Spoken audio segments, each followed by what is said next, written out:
On Saturday, the 9th of September, the former EFC lightweight champion, America's Dave Mazzani, seeks retribution as he goes to war with the former title contender, Zimbabwe's Themba Gorimbo.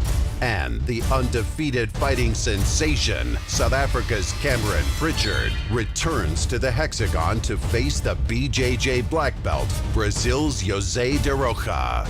This is the Countdown to EFC 63, proudly brought to you by Keith Ho Bet Exchange. With 4 fights under his belt, South Africa's Cameron Pritchard remains undefeated in the hexagon. Relentless in his pursuit for perfection, his goal of becoming champion is clear. I'd heard a lot about this small-town kid who had a BJJ pedigree, and as soon as I met him, I knew I had to sign him. At EFC 42, Pritchard faced the DRC's Bruno the Major Makulu and showed the crowd that not only can he dish it out, but he can also take it. Let's take a look. There's the right hand, man, right across the chin, and he followed it up with some nice shots as well. I thought it might have been the end of Pritchard, but I gotta credit the toughness of Cameron Pritchard to hang in there and take those shots and still keep coming.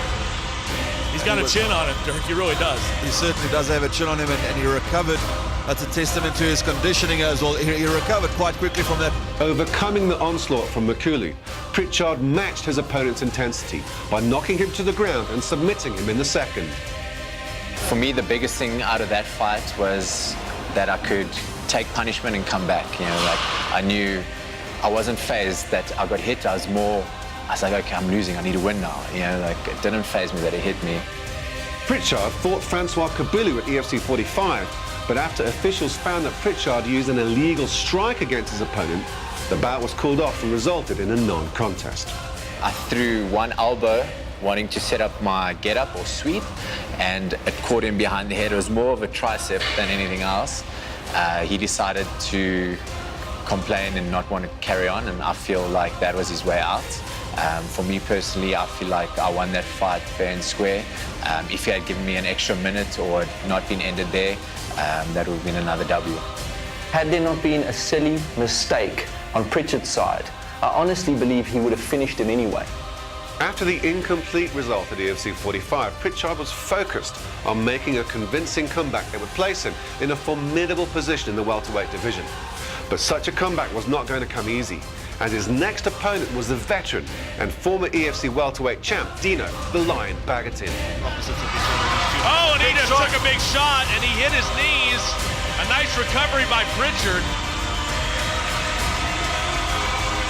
And he's had it ever since, and now yanking on the neck. That is in deep. And he is so strong, Dirk. I don't know how Bagatin gets out of this. To break the hold, he does so, but he resets and he gets it back in again. Bagatin is in deep trouble here. If you didn't know Bagatin was a warrior, you do now. He has not given up. The young, the strong Cameron Pritchard trying to finish this fight. Dino Bagatin take a bow, sir, but he's not out of the woods just yet. Pritchard was relentless, frustrating Bagatin by not letting go off his back, and the fight didn't improve for the former champ. You've already seen it from Bagatin. Pritchard has finished a few fights in his day, too. Works again, he goes for that neck. He's got one hook again. And here Norman Vessels, he wants him to stand up. Pritchard squeezing here. He might have this in, Cyrus. It can't quite. Yeah, no, he's underneath the chin, and he's got a lot of power, has that right hand, and that's it! The fight is over, and Cameron Pritchard gets another W! No, that was the biggest fight of my career. Every fight I was like, oh, this is a big one, this is a big one. But Dino was a name, former champ. Now we're training partners. Declaring the winner by tap out due to a rear naked choke, Cameron Pritchard! It's the best feeling in the world. It's like, I feel like MMA is a sport with the highest highs and the lowest lows, and I just want to keep experiencing the highs. You know, like I've never felt a high like winning an MMA fight in my life. Pritchard seems flawless to me. All right, you've got a guy who's got a BJJ pedigree and he's got knockout ability. He's moved up here to chase this dream from the coast, and in my opinion, that has all the trimmings of a #1 contender in the making. Yeah, I'm definitely ready, especially after moving to FFM. The fight camp I've put in here is ridiculous. Basically, every Friday is a EFC fight in the gym, so I'm ready here. Pritchard is determined to achieve his goal to fight for the belt. But first, he has to overcome what is set to be the hardest fight of his career. In a fight sure to be an awesome display of prowess, Pritchard will go up against Jiu-Jitsu black belt Brazil's Jose de Rocha. Jose Dedinho de Rocha is a threat not to be trifled with. But for many EFC fighters and fans, little is known about the Brazilian. And with that, the dark horse will be looking to cause nothing less than a great upset. Jose de Rocha is a BJJ black belt and world Muay Thai champion. He's an absolute beast in the hexagon. And we didn't get to see a lot of him because he took short notice fight. In my opinion, Jose should be at the top of the pile.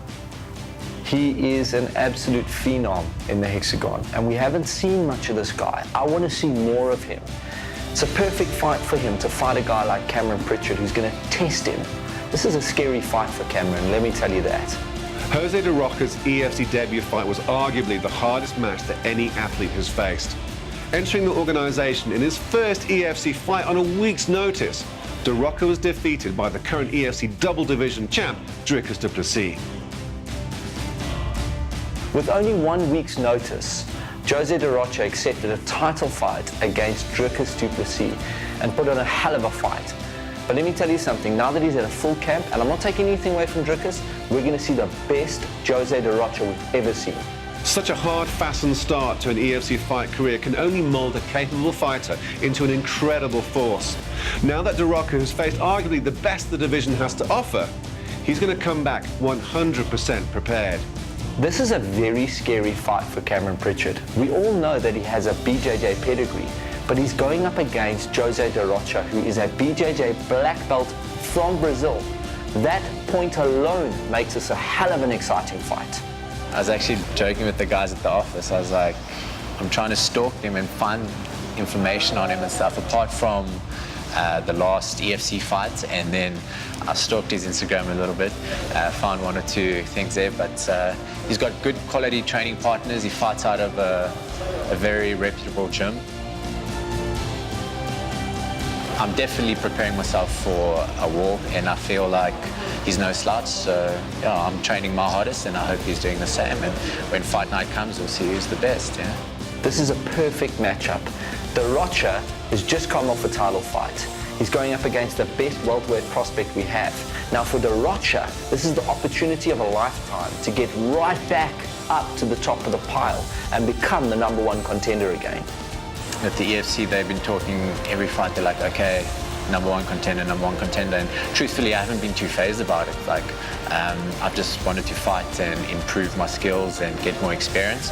Obviously, I'd love to be the champ, you know? Like, that's when I was an amateur, my goal was to fight in the EFC. And as soon as I signed with the EFC, my goal was to become a champ, you know? And that's the goal still. I want a belt. Will the relentless South African Cameron Pritchard take one giant step closer to his goal? Or will the Brazilian Jose de Rocha make an impressive comeback to earn the rematch he desperately desires? Both of these guys want the win. Both of them are exciting fighters. I don't think they have weaknesses. That's why I think this matchup is perfect. And that's why I'm super excited for this fight. Will the relentless South African Cameron Pritchard take one giant step closer to his goal? Or will the Brazilian Jose de Rocha make an impressive comeback to earn the rematch he desperately desires? EFC 63 Cape Town.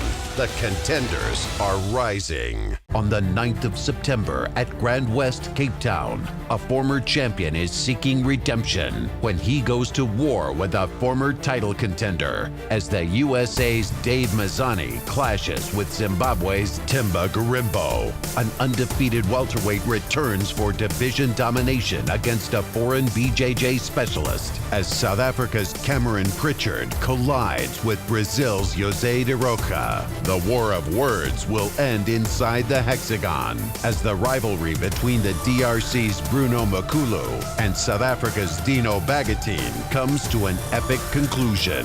Plus, see the return of a Cape Town favorite as former champion Kitty Andratsky reignites his title title ambitions against the rejuvenated ground specialist Warren Allison. EFC 63, 9 September, Grand West, Cape Town. Tickets and broadcast information at efcworldwide.com.